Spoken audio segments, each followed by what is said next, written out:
What's the best way to EQ vocals? We're always using EQ when it comes to mixing and especially dealing with vocals and things that we've recorded, but which method is the best way to approach actually EQing them? In today's video, I'm going to break down 3 ways to EQ a vocal, and I'm going to let you know which one is the best. Let's go.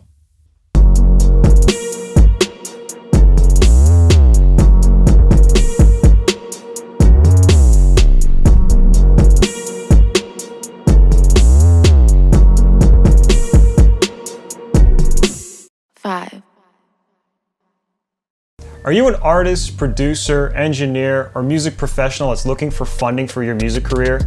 Could you benefit from having funding for studio time, mixing and mastering, or even marketing costs? I think I have something for you.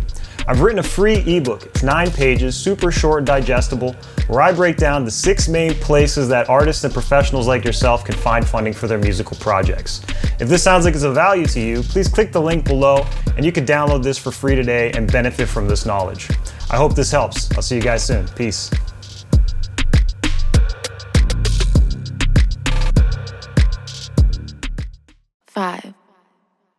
What's going on, ladies and gentlemen? This is your boy 5-Piece producer and engineer extraordinaire. Thank you for checking out this video, and if you haven't already, please hit the bell and the subscribe button below to stay tuned for more helpful videos in the future.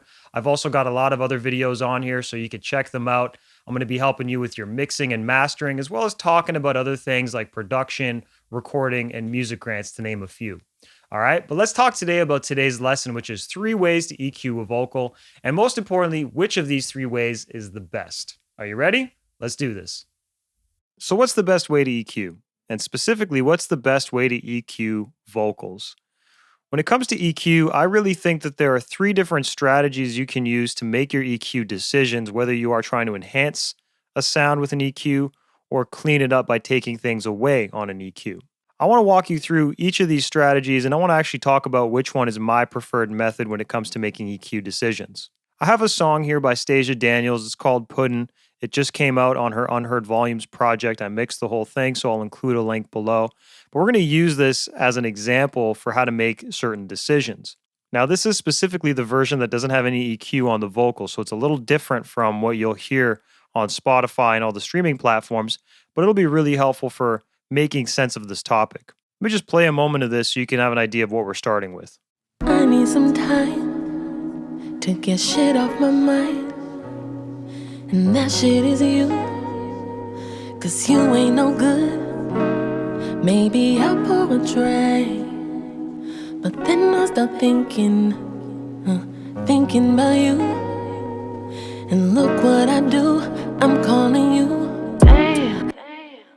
I'll pause it there for a moment. There's certainly more coming, but let's just work through this and see what we can figure out. So the first approach when it comes to using an EQ is taking an additive approach. I used to do this all the time, and I'm going to be honest, I don't do much of it anymore, and I'll explain why. But let's just talk about how to incorporate this into your mixes first. Let me just grab a loop here and make sure that we're good. So this is what I'm talking about. I'm going to play this, I'm going to enhance this, and I'm going to sweep around and try to find any frequencies that really stick out. All right? Let's do this together. I need some time to get shit off my mind, and that shit is you, 'cause you ain't no good. Maybe I'll pour a drink, but then I'll start thinking about you. And look what I do, I'm calling you. So you can tell as I sweep around, there's actually a few different spots that poke their heads out frequency-wise, right? There's a few things that just jut out and makes you want to fix them, makes you want to actually do the inverse and take out some of that frequency, right? Specifically around 236, that was one spot. And you can actually see here with this EQ, there's a visualizer, so you see what frequencies are making up this sound specifically. And you can see that 236 had quite a bit of amplitude. So what I would do in this case is I would identify the frequency as I've done. And in this case, I want to clean it up. So I would actually first pronounce it, make it too exaggerated, and then do the opposite and get rid of it. So let's play this again. I need some time to get shit off my mind, and that shit is you, 'cause you ain't no good. Maybe I'll pour a drink, but then I start thinking about you. Let's just compare it. So this will be without it, and I'll put it in halfway through. I need some time to get shit off my mind, and that shit is you, 'cause you ain't no good. Maybe I'll pour a drink, but then I start thinking about you. And look what I do, I'm calling you. So it's certainly cleaning it up a little bit. This is just one move. There's other things we should do like filtering and etc. But let's just focus on the EQ for a second. You could hear how it's cleaning it up a little bit. It's getting rid of that low, mid range that's causing some problems, some muddiness, etc. Right? And the way that we decided to do this was by first boosting, sweeping around, finding the problem, and then notching it out. Pretty straightforward. Now, let me tell you the problem with this approach. The problem is when you notch something up like this and sweep around, almost anything becomes a problem. You could tell even some stuff that was in the middle here, poked out a little bit, some stuff on the higher end, and it's because you're adding a decent amount of amplitude to a frequency, and it may not be problematic when it's, set here at 0, but when I'm poking it out like that, it's making it a problem. It's basically creating an issue where there is no issue. Now, sometimes this approach is cool. I like to enhance things a bit sometimes just to really exaggerate it so I can know what I'm listening for. But ultimately, I don't think that this is the best approach. Let's talk about another approach. The next approach I would say is more of a subtractive move. And the way that I would do that is actually the opposite. I would start by removing stuff. So really getting rid of frequencies and sweeping around. Almost the exact same, except I'm taking things away. And what I'm listening for is to see what frequency specifically is causing a problem, and when I reduce that frequency or remove that frequency, do things sound cleaner, clearer, and better, right? Now, I might exaggerate it here, but once I find that frequency where it sounds a little bit cleaner, I'm going to ultimately compensate by doing the opposite and removing or reducing how much I'm removing in the end. So let's try that approach instead. I'm going to play it again here. I need some time to get shit off my mind. And that shit is you, 'cause you ain't no good. Maybe I'll pour a drink, but then I start thinking about you. And look what I do, I'm calling you. I don't know why I do this. So I think the same frequency range, obviously we kind of know, but I'm trying to use my ears here and not my bias of knowing. Getting rid of this range is obviously cleaning things up a little bit. It's a little bit of an excessive move. I'm getting rid of too much, of course, and it's sounding a little thinner as a result because this low-mid frequency range is really responsible for the warmth of a vocal or a lot of sounds.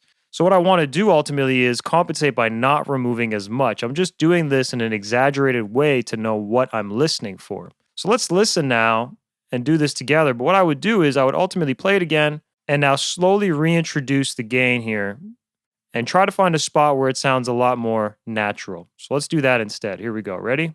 I need some time to get shit off my mind. And that shit is you, 'cause you ain't no good. Maybe I'll pour a drink, but then I start thinking about you. And look what I do, I'm calling you.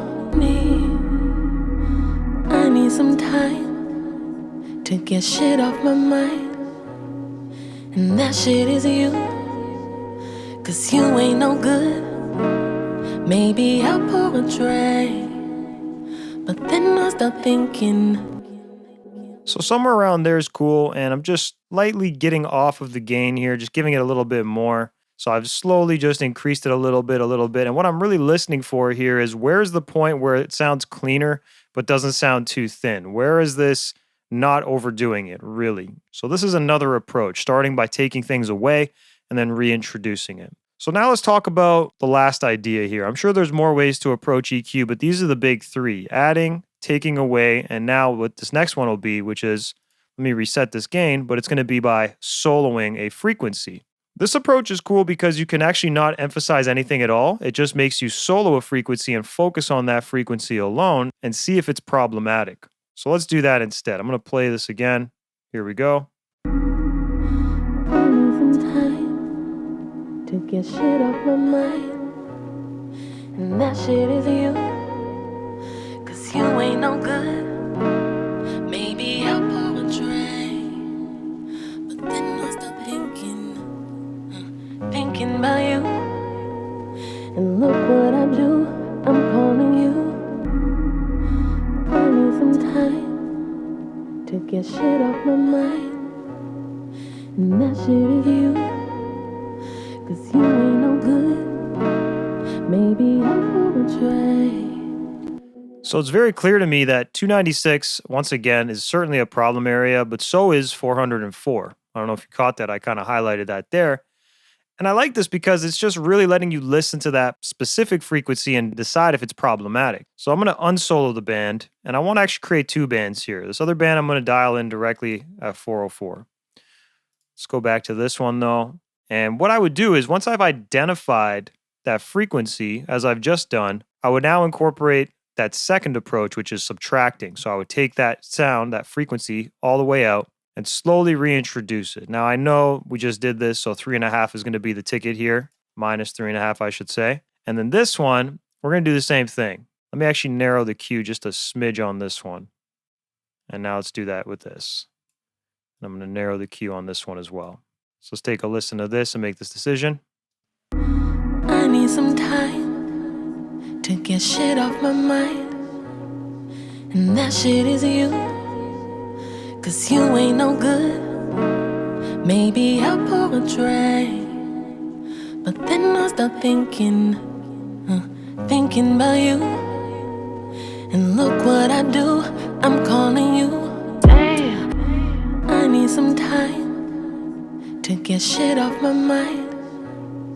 And that shit is you, 'cause you ain't no good. Maybe I'll pour a drink, but then I start thinking about you. And look what I do, I'm calling you. I need some time to get shit off my mind. And that shit is you, 'cause you ain't no good. Maybe I'll pour a drink, but then I start thinking about you. And look what I do, I'm calling you. So that seems pretty cool there. I just sort of adjusted both bands a little bit more, but ultimately taking away just a little bit. And you could see or hear that what I'm removing in this particular case is primarily lower end frequencies, mud, that's just building up and getting in the way of things a little bit. That's making the vocal a little bit more murky or not as clear. And when I get rid of it, it sounds a lot more high end. It almost sounds like I'm boosting things a little bit. It might sound a little thinner, but I'm able to play with volume and gain staging in order to beef this up. The real thing to focus on here is the three different strategies that I used. The first one was adding, sweeping around and deciding what I would either cut or enhance, but more likely cut, because I like to approach things from a more subtractive approach no matter what, identifying problems and getting rid of them. The next approach was to do the opposite, subtracting, finding out where things sounded cleaner or better, and then reducing how much I'm getting rid of. And then the third approach, which is my actual preferred approach, is to use the band solo function and just solo that frequency, isolate that frequency, listen to it, and look for the one that really juts out and creates a problem and then address it. And the way that I would address it is by going back to that second strategy. So the second strategy is also my second favorite in a way. It's important to understand all three of these EQ decisions that you can make and ultimately use them in your mixes to create a much better sounding final product. And there you have it, 3 ways to EQ a vocal. As you could tell, that little hybrid method is the best way. If you got value out of this video, please like, subscribe, and share it once again. Share it with somebody you know that's actually mixing vocals and could benefit from this knowledge, and do it right now. Just send them an email, send them a DM, just do whatever it takes to share this with them. I'd love for you to do that. And stay tuned for more helpful videos in the future. If you got a video request, if you want to see a specific tutorial on something, drop a comment down below, and I'd love to do that for you, and I'll see you guys again soon. Peace out. 5.